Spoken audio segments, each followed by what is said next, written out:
What's up, YouTube? This is Homemade Kombucha Part 2, Bottling and Secondary Fermentation. This is a batch of kombucha that has been going for 3 weeks, which maybe is a little longer than I normally do, but during the winter it seems to take a little longer to ferment. These are my fermentation grade bottles that we'll be putting them in, and I'll take you along for how this goes down. We're gonna make ruby red kombucha. Grapefruit. It's good. All right, so step one, I'm gonna remove my SCOBY. This is what this looks like.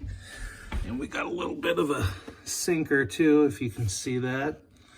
And then I'm gonna reserve 1 cup of liquid from here to start my new batch.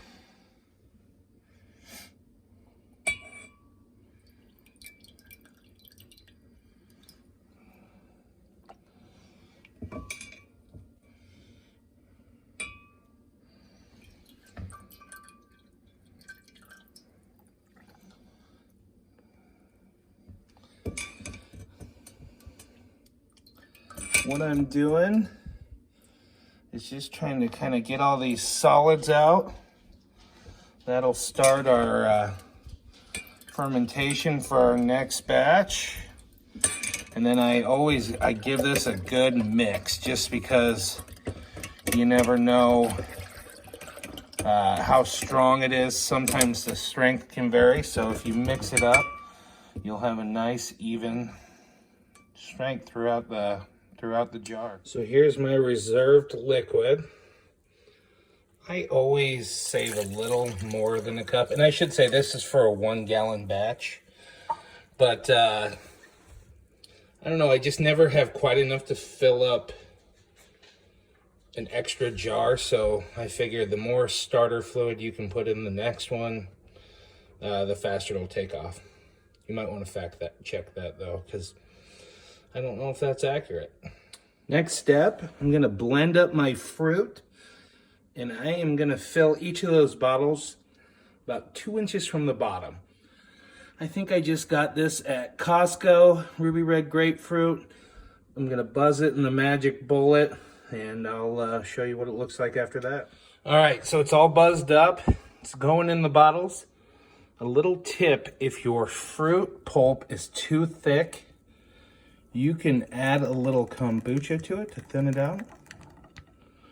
Or in this case, I just added a little bit of that sweetened water that the fruit was in. But yeah, that's it. Next step is add the kombucha. So here's what the bottles look like after they're all full.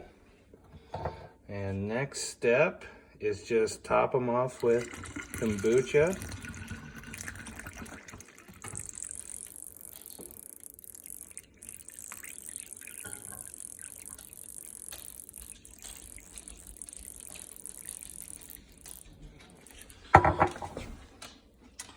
Probably overfilled that one a little, but it's all right. All right, bottles are filled.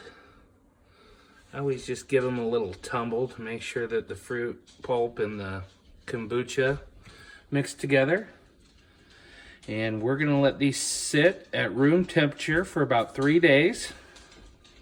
And that fermentation will eat the sugar and produce some fizzy CO2, so it kind of gets real fizzy like a pop. And you got to be careful. You got to check them every day and burp them, because it can turn into a bomb if you let it go too long and let that pressure build up. But I will check back in a couple days and show you guys how it turns out. All right, this is the 24-hour check-in. The bottles have been sitting here at room temp, and we're gonna see if we got any carbonation going on. It looks like there's a little bit. Not quite ready yet though.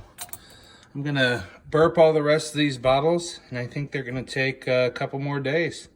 I'll check back tomorrow. All right, day 3 update.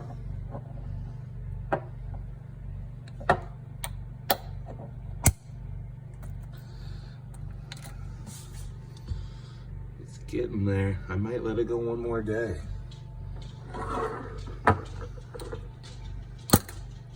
Ooh, yeah. That's got some spunk behind it. I'll let it go one more day. All right, guys. That extra day seemed to have been the ticket. Let's see if I can do this one-handed without making a mess. If you can see that, we got some serious carbonation going. So from this point, what I'll do is I will burp them one last time. I'm gonna pour one for you guys so you can see that part. But, whoa. And once you put them in the refrigerator, that fermentation slows way down. So you won't have to worry about them popping. And then you can kind of just drink them at your leisure. So I'm just gonna mix this up. Try and get some of the pulp away from the top. And you'll see I got a strainer in my cup. I like drinking mine over ice. But it's nice and fizzy, carbonated, and there you have it.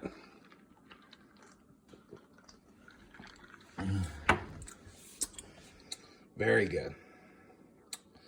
Well, thanks for tuning in. I hope you have a good time making kombucha. Hit that like button, subscribe. We'll have more videos coming out. Thanks.